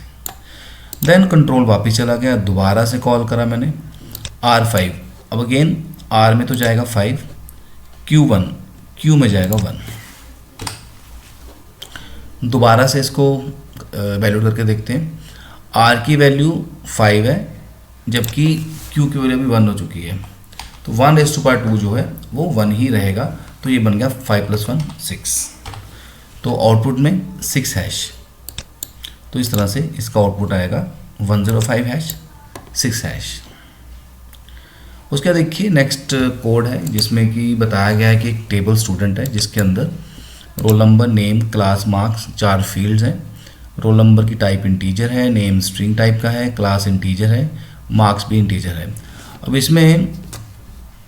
इसने बोला है कि इसमें हमने कनेक्टिविटी कर रही है पाइथन के माईसीक्वल के साथ। यूज़र नेम रूट गिवन है, पासवर्ड टाइगर गिवन है, टेबल जो एग्जिस्ट करता है डेटाबेस के अंदर, डेटाबेस का नाम स्कूल रहेगा, और आपको रोल नंबर, नेम, क्लास और मार्क्स की वैल्यूज़ को यूज़र से एक्सेप्ट करना है, मतलब इनपुट करना है। तो उसके अलावा ये कुछ कोड में कुछ स्टेटमेंट दे रखी हैं जो आपको फिल करनी पड़ेंगी। तो सबसे पहले स्टेटमेंट 1 है जो कर्सर ऑब्जेक्ट को फॉर्म करेगी। देखिए यहाँ पे ऑलरेडी कोड दिया हुआ है, import MySQL dot connected MySQL, ये फंक्शन डिफाइन कर रखा है जिसके अंदर कनेक्शन स्टैब्लिश करा है, host local host, user root है, पासवर्ड टाइगर है और डेटाबेस का नाम स्कूल गिवन है। My cursor is equal to, अब यहाँ पे हम क्या फिल करेंगे। देखिए कर्सर जब भी क्रिएट होता है वो होता है कनेक्शन ऑब्जेक्ट के साथ, ये लिखा आएगा कॉमन डॉट कर्सर, देखिए इस तरह से। तो ये स्टेटमेंट यहाँ आएगी कर्सर को क्रिएट करने के लिए, ये आपके फर्स्ट पार्ट का आंसर है। स्टेटमेंट 2 का काम है to execute the command that insert the record in the table student. So इसका काम है कि हमें वो कमांड लिखनी है जो रिकॉर्ड को स्टूडेंट टेबल में इंसर्ट करेगी। तो देखिए इस कोड के अंदर रोल नंबर की वैल्यू RNO में है, नेम की वैल्यू नेम में है, क्लास की क्लास में, मार्क्स की मार्क्स में।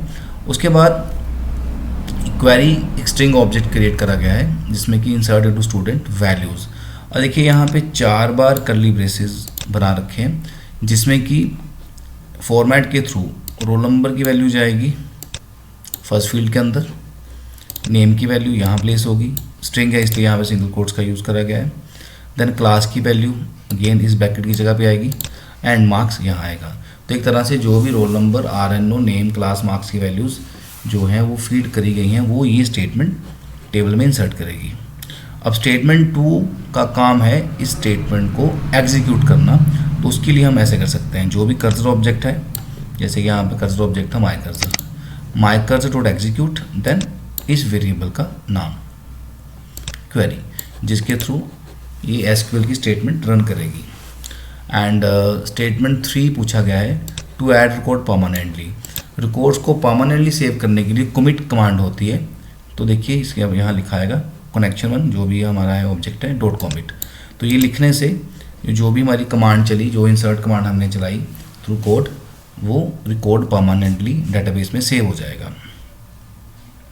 देन उसके बाद देखिए इसके अलावा हमारे पास ऑप्शन दे रखा है CBSE ने कि या तो ये कर लो या फिर इस कोड का आउटपुट निकाल लो। तो यहाँ पे एक स्ट्रिंग है S is equal to welcome to CS, length of S, इसकी लेंथ जो है N में दे रखी है। मैं स्टेप बाय स्टेप एक्सप्लेन करता हूँ। देखिए लेंथ कितना है इसका, देखते हैं भाई 1 2 3 4 5 6 7 8 9 10। तो N की वैल्यू जो रहेगी वो 10 रहेगी।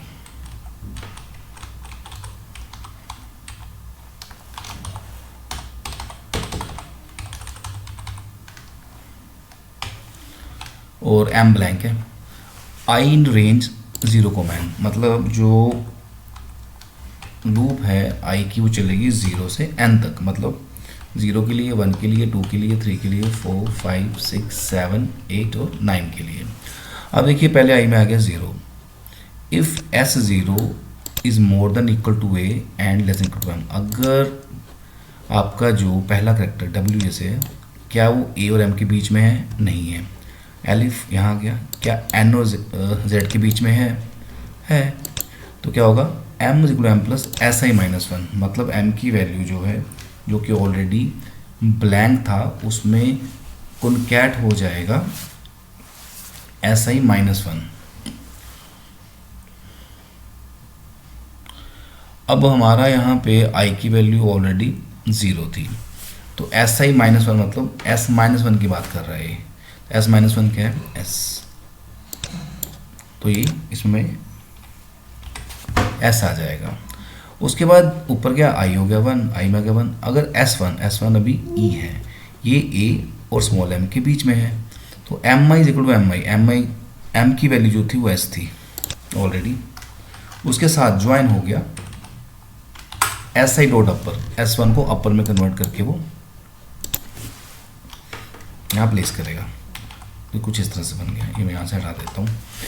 देन उसके बाद अगेन आई हो गया टू, एस टू एल है, एल जो है अगेन ए और एम के बीच में है, तो अगेन ये भी कैरेक्टर कैपिटल में यहाँ पे साथ में कॉन्कैट हो जाएगा। देन उसके बाद आई हुआ थ्री पे सी है, ये भी सी बीच में है, तो ये भी कैपिटल हो जाएगा। उसके बाद है ओ, स्मॉल में है, इसके बीच में नहीं है, एन और जेड के बीच में है। अब ये इस स्टेप पे आएगा,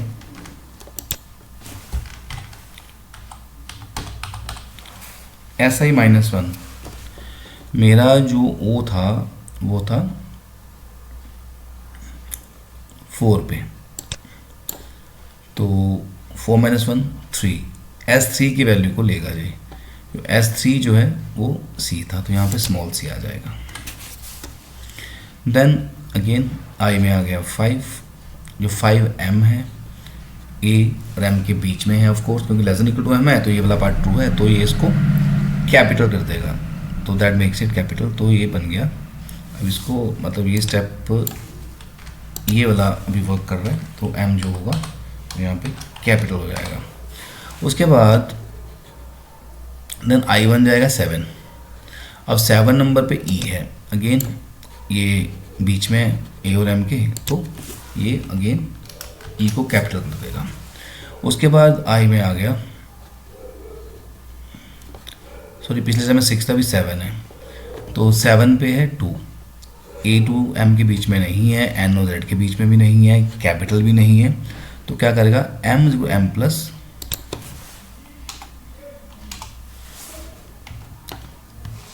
एम% का साइन, तो मतलब जो भी मेरा लास्ट था उसको यहाँ से दोबारा उठा के यहाँ ले आता हूँ, तो इसके लास्ट में एम% ऐड हो जाएगा।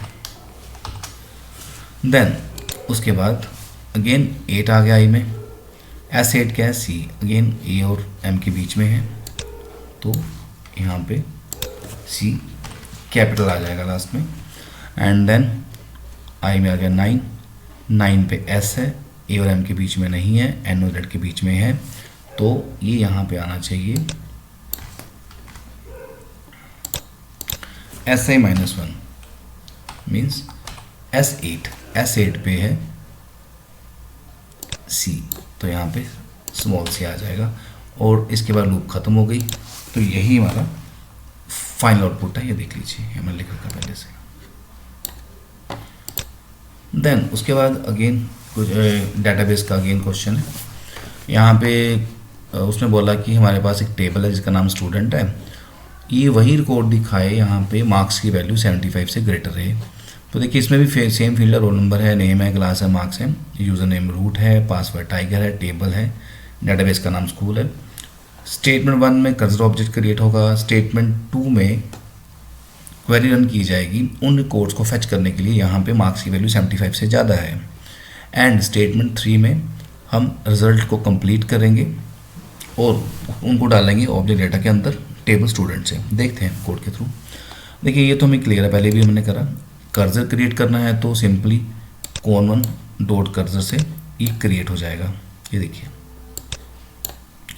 उसके बाद एक क्वेरी लिखनी है स्टेटमेंट 2 में, माई कर्सर डॉट एग्जीक्यूट। देखिए यहाँ बोला गया है कि आपको क्वेरी डालनी है जो रिकॉर्ड से एक्सट्रैक्ट करे यहाँ पे मार्क्स की वैल्यू 75 से ज़्यादा है। यू कैन राइट है लेट्स स्टार्ट फ्रॉम स्टूडेंट फिर मार्क्स मोर देन 75। एंड उसके बाद में थर्ड है कि आपको कंप्लीट रिजल्ट, सारा जो भी आपकी क्वेरी का रिजल्ट है वो सारा का सारा रीड करके डाटा ऑब्जेक्ट में डालना है। तो यहाँ लिख दिया माई कर्सर डॉट फैच ऑल। तो फैच ऑल स्टेटमेंट सारे रिकॉर्ड्स को फैच करके डेटा में असाइन कर देगी, फिर हम रिकॉर्ड्स को देख सकते हैं। देन नेक्स्ट क्वेश्चन 33 है। क्वेश्चन है what is the advantage of using a CSV file for permanent storage and write a program in Python that defines and calls the following user defined functions. तो पहले तो बताने advantages.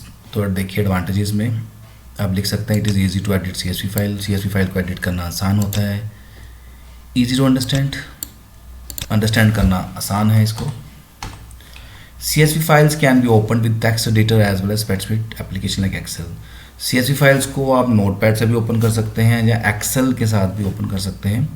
CSV files are smaller in size, इनके size छोटे होते हैं and they are compact. Same चीज़ है कि साइज स्मॉल है, कॉम्पैक्ट है, मतलब सेम है। अब हमें यूजर डिफाइंड फंक्शंस को डिफाइन करना है, जो कि पहला फंक्शन ऐड नाम से बनाएंगे, जिसमें कि आपको एम्प्लॉई का डाटा ऐड करना है CSV file record dot CSV के अंदर। ये नेम गिवन है तो आपको यही नेम लेना पड़ेगा जब आप आंसर लिखेंगे। और हर रिकॉर्ड में फील्ड रहेंगे EMP-ID, नेम एंड मोबाइल, जिसमें कि एम्प्लॉई ID, एम्प्लॉई नेम और सैलरी को सेव करना है। अब देखिए यहाँ पे आप थोड़े कंफ्यूज हो सकते हैं कि लिखा यहाँ मोबाइल है, गिवन सैलरी है, तो इट्स ओके, आप अपनी मर्जी कुछ मत करिए, जैसा है वैसा ही चलाएंगे। और दूसरा जो फंक्शन बनेगा वो काउंट आर है, जो काउंट करेगा नंबर ऑफ रिकॉर्ड्स फाइल में जो हैं। तो पहले हम ऐड की बात करते हैं। देखिए जब भी आपको फंक्शन बनाना है पाइथन में तो डेफ से स्टार्ट करेंगे ऐड, क्योंकि CSV फाइल है तो आपको CSV को इंपोर्ट करना पड़ेगा मॉड्यूल को। अब हमें यहाँ पे बेसिकली क्रिएट करनी है या अपेंड करना, बात सेम है, तो उसको अपेंड मोड में हम कर लेंगे सो दैट अगर फाइल नहीं है तो बन जाएगी, यदि है तो उसी के लास्ट में नया कोड आ जाएगा। तो देखिए F= ओपन, ये फाइल नेम जो गिवन है यहाँ पे, A is for append mode. Append mode means कि अगर फाइल नहीं बनी तो बना देगा, है तो उसी फाइल के लास्ट में न्यू रिकॉर्ड ऐड हो जाएंगे। न्यू लाइन इक्वल ब्लैंक मतलब कि जब हम रिकॉर्ड ऐड करेंगे तो वो लास्ट में न्यू लाइन कैरेक्टर को ऐड नहीं करेगा। और मुझे CSV.writer को लिंकअप करना पड़ेगा इसके साथ, फाइल ऑब्जेक्ट के साथ, डाटा को फाइल में राइट करने के लिए, और इसको मैंने W दे दिया। अब मैंने यहाँ पे EMP-ID, नेम और मोबाइल के लिए जो मुझे वैल्यू डालनी मैंने डिलीट कर ली कुछ इस तरह से, enter employee ID, enter employee name, enter salary, और इसका मैंने एक रिकॉर्ड बना दिया लिस्ट की फॉर्म में, जिसमें कि पहले EMP-ID आएगा, कोमा नेम, कोमा मोबाइल, और राइटर ऑब्जेक्ट के थ्रू मैंने इस रिकॉर्ड को राइट कर दिया फाइल के अंदर कुछ इस तरह से, और फाइल को क्लोज कर दिया। तो इस तरह से हमारा जो ऐड फंक्शन है वो कंप्लीट हो गया। और काउंट करना है तो सिमिलर, ये भी कुछ सिमिलर है। अगेन फाइल ओपन करी, फाइल का नेम सेम रहेगा, यहाँ पे R आ गया। अब यदि हम फाइल क्रिएट करते हैं तो राइटर का ऑब्जेक्ट लेना पड़ता है, यदि रीड करना है तो रीडर का ऑब्जेक्ट लेना पड़ेगा। तो CSV.readerF, और इसको मैंने डाल दिया R के अंदर। काउंट 0 ले लिया क्योंकि मुझे काउंट करना है कितने रिकॉर्ड हैं। फिर REC इन R, तो जितने भी रिकॉर्ड्स मेरे इस फाइल में सेव्ड हैं वो बारी बारी से REC में आते रहेंगे और काउंटिंग इंक्रीज होती रहेगी। जैसे फर्स्ट रिकॉर्ड आया तो काउंट 0 था, 1 हो गया, सेकंड रिकॉर्ड के लिए 2, थर्ड के लिए 3, फोर्थ के लिए 4 एंड सो ऑन, और लास्ट में काउंट की वैल्यू जब डिस्प्ले करेंगे तो ये दिखा देगा कि हमारी CSV फाइल में कितने रिकॉर्ड सेव्ड हैं। तो ये हमारा पूरा क्वेश्चन कंप्लीट हो गया। अब इसके ऑप्शन में दे रखा है give any one point to difference between a binary file and CSV file and write a program in Python that defines and call the following user friend function. अच्छा, इसकी एक चीज़ मैं मिस कर गया यहाँ पे, उसने बोला कि आपको इनको कॉल भी करना है। तो कॉल बड़ा सिंपल है, आपको यहाँ पे 2 लाइन लिख देनी है, पहले फंक्शन का नाम एंड देन दूसरे फंक्शन का नाम। तो ये होगी कॉलिंग स्टेटमेंट। ऐड इस फंक्शन को कॉल करेगा और काउंटर इस फंक्शन को कॉल करेगा। चलो अब नेक्स्ट चलते हैं कि पहले डिफरेंस बताना है बाइनरी और CSV फाइल में, और अगेन कोड लिखने हैं। ऐड फंक्शन है, CSV फाइल का नाम दे रखा फॉर डाटा डॉट CSV, और हर रिकॉर्ड के अंदर FID, F name, F price होगा, जो फर्नीचर ID, फर्नीचर नेम और फर्नीचर प्राइस सेव करेगा, और इसका रिकॉर्ड हमें इस फाइल में क्रिएट करके सेव करना है। और सर्च का काम है कि वो रिकॉर्ड डिस्प्ले करने हैं, यहाँ प्राइस की वैल्यू 10,000 से ज़्यादा है। तो पहले तो देखते हैं डिफरेंस के बारे में। CSV files store information in form of comma separated values, हमें पता है कि उसकी फुल फॉर्म से क्लियर है, जब वैल्यू सेव होती हैं तो कॉमा सेपरेटेड वैल्यूज़ होती हैं, और ईजिली उसको हम ओपन कर सकते हैं, मॉडिफाई कर सकते हैं यूजिंग एनी टेक्स्ट एडिटर और रीडेबल ह्यूमंस। उसको किसी टेक्स्ट एडिटर में या एक्सेल में ओपन करके रीड भी कर सकते हैं। जबकि बाइनरी फाइल जो होती हैं वो उसको सिर्फ कंप्यूटर ही समझता है, अगर आप उसको ओपन कर भी लेंगे तो आपको क्लियर नहीं पता लगेगा कि डाटा क्या सेव कर रखा हमने उसके अंदर। लेकिन इसकी प्रोसेसिंग CSV फाइल से फास्ट होती है, क्योंकि इसमें कोई ट्रांसलेशन नहीं होती है, ऑलरेडी बाइनरी होता है। अदरवाइज CSV या टेक्स्ट फाइल में क्या रहता है कि उसमें इंटरनल ट्रांसलेशन होती हैं लाइक स्काई कोड के अंदर, तो इसमें वो नहीं रहेगा। तो बाइनरी फाइल की स्पीड थोड़ी फास्ट होती है CSV से। अब पहले ऐड की बात करेंगे। ये कोड पिछले कोड जैसा है, import CSV def add, file open करी फॉर डाटा, यहाँ पे .csv भी लगाना पड़ेगा। As for append mode, new line में पहले भी बताया कि वो न्यू लाइन कैरेक्टर को या खाली कोड उसमें फाइल में सेव नहीं करेगा। CSV डॉट राइटर का ऑब्जेक्ट लिंकअप करा फाइल ऑब्जेक्ट के साथ, और W में साइन कर दिया। ये मैंने वेरिएबल्स को रीड करा for ID for FID, F name for furniture name and F price for furniture price. इसका भी अगेन मैंने एक लिस्ट बना दिया तीनों वेरिएबल्स का, और एक बन गया रिकॉर्ड नाम का रिकॉर्ड बन गया लिस्ट की फॉर्म में, और इसको फाइल में राइट कर दिया राइट रो को यूज़ करके, और लास्ट में फाइल को बंद कर दिया। अब सेकंड पार्ट सर्च है, जिसमें कि हमने रिकॉर्ड डिस्प्ले करने हैं। यहाँ प्राइस 10,000 से ज़्यादा है, तो def search, again file open करी रीड मोड में। रीड करना है तो अगेन रीडर ऑब्जेक्ट लेना पड़ेगा, और R में साइन कर दिया। काउंट की अभी रिक्वायरमेंट मुझे नहीं है, तो इसको हटा देता हूँ यहाँ से। REC2, अब देखिए मेरे पास तीन चीज़ें हैं, furniture ID, furniture name, furniture price. अब मुझे प्राइस के अकॉर्डिंगली चेक करना है या दिखाना है कौन से रिकॉर्ड है। तो this is 0, this is at index 0, this is at index 1 and this is at index 2। तो REC2 मतलब वो प्राइस की बात इसके थ्रू करेगा। REC2 कन्वर्ट कर दिया फ्लोट में, एंड में, जैसा आपका मन करे। और अगर वैल्यू, क्योंकि ये इस लूप का काम है कि जो भी डेटा मैंने फाइल में डाल रखा है लिस्ट की फॉर्म में, वो बारी बारी से फैच होगा। जैसे मान लो पहला रिकॉर्ड फैच हुआ तो वो लिस्ट की फॉर्म में ही REC में आएगा। तो REC जो भी मेरा रिकॉर्ड फैच हुआ उसका 2 मतलब जो थर्ड कॉलम है उसकी वैल्यू अगर 10,000 से ज़्यादा है तो तभी रिकॉर्ड डिस्प्ले होगा, नहीं तो नहीं होगा। और यही मेरा क्वेश्चन था। और अगेन कॉलिंग करनी है तो यहाँ पे आप उनके नाम लिख दीजिए सिंपल, पहले ऐड एंड देन सर्च। तो इस तरह से ये दोनों फंक्शन कॉल हो गए। देन सेक्शन ई है, यहाँ पे एक टेबल दे रखा है मुझे रिजल्ट नाम से, जिसमें कि स्टूडेंट के रिकॉर्ड्स हैं, सेमेस्टर 1, सेमेस्टर 2, सेमेस्टर 3, उनकी डिविजन्स हैं, और 7 रिकॉर्ड्स को डाला गया है। अब इस टेबल के बेसिस पे मुझे कुछ क्वेश्चंस के आंसर देने हैं। Identify the most appropriate column which can be considered as a primary key. तो इसमें से प्राइमरी की रोल नंबर को बना सकते हैं, क्योंकि रोल नंबर के अंदर यूनिक वैल्यूज़ हैं। देन सेकंड पार्ट है, इफ़ 2 कॉलम्स आर एडेड। मान लो इसमें मैंने 2 कॉलम ऐड कर दिए, ऑलरेडी कॉलम्स हैं 1 2 3 4 5 6, मेरे टोटल कॉलम 8 हो जाएंगे। एंड 2 रोज आर एडेड, और इसमें ऑलरेडी 7 रोज थी, तो 2 और ऐड करने पे 9 हो जाएंगे। तो उसने पूछा है कि आपको बताना है कि न्यू डिग्री और कार्डिनलिटी क्या है। तो डिग्री तो होगी 8, क्योंकि 6 कॉलम थे, ऑलरेडी 2 और ऐड 8 हो गया, तो डिग्री बन गई 8। और 7 रोज थी, 7 रिकॉर्ड थे, 2 और ऐड करें तो रिकॉर्ड बन गए 9। तो कार्डिनलिटी जो है वो 9 होनी चाहिए। सॉरी, ये यहाँ पे 2 डिलीट बोला गया है, तो वो ठीक था। वो 7 - 2 5 आंसर आएगा। अब स्टेटमेंट लिखना है जो इस रिकॉर्ड को इंसर्ट करेगा। यहाँ पे वैल्यूज़ दे रखी हैं, तो आपको सिंपल लिखना है इंसर्ट इनटू रिजल्ट वैल्यूज़, पहली वैल्यू। देन दूसरा, क्योंकि स्ट्रिंग है तो सिंगल कोट्स का यूज़ करना पड़ेगा। थर्ड, नंबर है तो as it is, again number as it is, again number as it is. और आई है तो ऑफकोर्स करेक्टर है तो सिंगल कोट्स का यूज़ करना पड़ेगा इसको फीड करने के लिए। Increase the sem 2 marks of student by 3% whose name begins with N. अभी मुझे मार्क्स को इंक्रीज़ करना है, मतलब मुझे रिकॉर्ड को मॉडिफाई करना है, तो उस केस में अपडेट कमांड का यूज़ होगा। Update result set sem2 is equal to sem2 plus 0.03, इसका मतलब 3% है, 3/100 करने पे यही बनेगा, इनटू sem2 की एग्जिस्टिंग वैल्यू को इंक्रीज़ करना है, तो उसका 3% निकाल के फिर ऐड कर दिया एग्जिस्टिंग वैल्यू में, तो ये बन गया न्यू वैल्यू। और कंडीशन क्या है यहाँ पे, नेम एन से स्टार्ट हो रहा है, तो वेयर एस नेम, क्योंकि हमारे जो फील्ड्स हैं टेबल के अंदर वो एस नेम है, इसलिए यहाँ लिखना पड़ेगा where S name like n%, means जो n से स्टार्ट हो रहा है। इसके ऑप्शन में ये भी एक इसने कमांड दे रखा है, डिलीट रिकॉर्ड्स सिक्योरिंग 4 डिवीज़न, तो आप लिख सकते हैं delete from result where division equal to 4। Add a column remarks, मुझे एक कॉलम रिमार्क्स को ऐड करना है टेबल के अंदर, जिसकी डाटा टाइप वैर क्या रहेगी, वो साइज़ 50 रहेगा।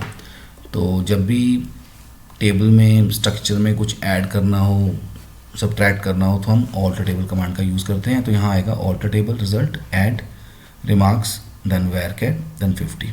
तो ये कमांड टेबल में एक नया कॉलम ऐड कर देगी रिमार्क्स नाम से, जिसका कि डाटा टाइप वैर कैर है और साइज़ 50 है। उसके बाद क्वेश्चन नंबर 35 है, Aman is a Python programmer, he has written code and created a binary file record.dat नाम से एक बाइनरी फाइल बनी हुई है, जिसमें एम्प्लॉई ID, ई नेम, सैलरी 3 फील्ड रहेंगे। फाइल में 10 रिकॉर्ड्स हैं। अब उसको रिकॉर्ड्स अपडेट करने हैं, एम्प्लॉई ID जो यूज़र एंटर करके उसके बेसिस पे, और सैलरी अपडेट करनी है। अपडेटेड कोड को लिखना है temp.dat के अंदर, और जो रिकॉर्ड अपडेट नहीं होंगे उनको भी इसी फाइल में डालना है। अगर एम्प्लॉई ID नहीं मिलता तो मैसेज आना चाहिए कि फाइल नहीं मिला, रिकॉर्ड नहीं मिला। तो ये कोड है, आपको इसको ठीक करके बताना है। तो देखिए सबसे पहले तो यहाँ पे इंपोर्ट के बाद इन्होंने जगह खाली छोड़ रखी है। अब क्योंकि हम बात कर रहे हैं बाइनरी फाइल्स की, तो यहाँ पे इंपोर्ट का पिकल आएगा, तो पहले का आंसर है पिकल। एंड उसके बाद में स्टेटमेंट 2 है कि आपको फाइल ओपन करनी है, टेम्प फाइल यहाँ पे पूछा होगा क्वेश्चन के अंदर। Write the correct statement to open a temporary file, name temp.dat। तो एफर्ट इक्वल ओपन, फाइल का नाम temp.dat, WB right and binary, यहाँ पे ये आ जाएगा स्टेटमेंट 2। उसके बाद स्टेटमेंट 3 के लिए पूछा गया है कि आपको स्टेटमेंट क्या लिखी जाए कि वो डेटा को record.dat बाइनरी फाइल से रीड करे और स्टेटमेंट 4 के थ्रू वो रिकॉर्ड को इस फाइल में अपडेट कर दे, राइट कर दे।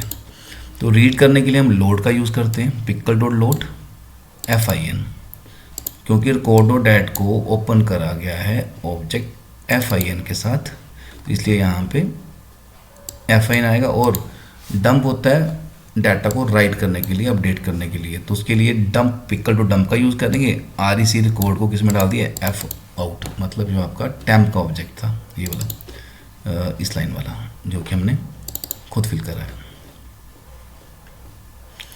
सो इस तरह से मैंने आपके साथ CBSE का सैम्पल पेपर, जो कि CBSE ने अपनी वेबसाइट पे डाला था एज़ पर न्यू पैटर्न, उसको मैंने एक्सप्लेन करा है। और यदि वीडियो अच्छा लगा हो, लाइक सब्सक्राइब करें, अपने फ्रेंड्स के साथ भी शेयर करें, ताकि उनको भी क्लियर हो जाए कि पेपर में किस तरह के क्वेश्चन आ सकते हैं और कैसे इनको सॉल्व करना है।